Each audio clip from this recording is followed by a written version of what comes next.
Bantay low pressure area po tayo sa mga lugar kaya uulanin o makakaranas ng magandang panahon. Kausapin natin si Assistant Chief ng Pag-asa Weather Services Division, Chris Perez. Magandang umaga at welcome sa Balitang Hali. Magandang umaga, Rafi, at sa ating mga taga-subaybay. Opo, nasaan na po yung lokasyon ng binabantayan nating low pressure area sa mga oras na ito? Rafi, kanina alas 10 ng umaga, tuluyan ng natunaw itong binabantayan nating low pressure, no? Subalit may mga maninipis pa rin konti kaulapan na posible pa rin makapekto sa ilang lugar dito sa Visayas ngayong araw. Kung natunaw po ito, gaano kalakas kaya yung natitira pang ulan na pwedeng i-boost ito? Yung mga inaasahan natin, mga light to moderate na lamang, no? Gaya nitong bandang Visayas area, particular na itong area ng Negros, na kung saan nandito ngayong Mount Canlaon, inaasahan natin na kung magkakaroon ng pag-ulan ay dulot na lamang ng mga isolated thunderstorms at malaki ang tsansa na dakong hapon o gabi yung mga pag-ulan. Short duration, minimum 5 minutes, maximum na yung 1 hanggang 2 oras, Rafi. Pero kahit light to moderate, kung merong lahar flow, delikado pa rin ito, Chris.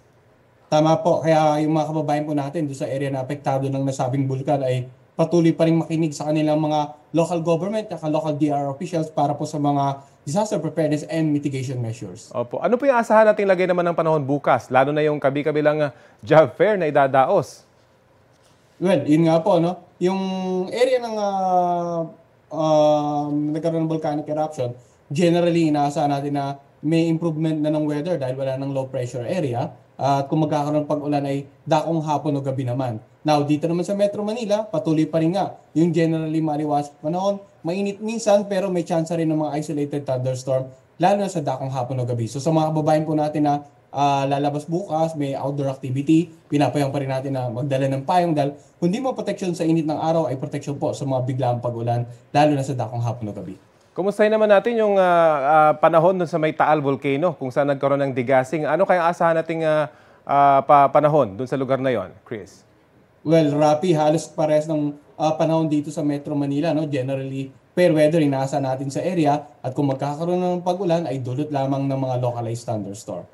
Okay, maraming salamat sa iyo, Pag-asa Assistant Weather Services Chief, Chris Perez. Kapuso, alamin ang maiinit na balita. Bisitahin at mag-subscribe sa GMA Integrated News sa YouTube. Sa mga kapuso abroad, samahan nyo kami sa GMA Pinoy TV at sa www.gmanews.tv.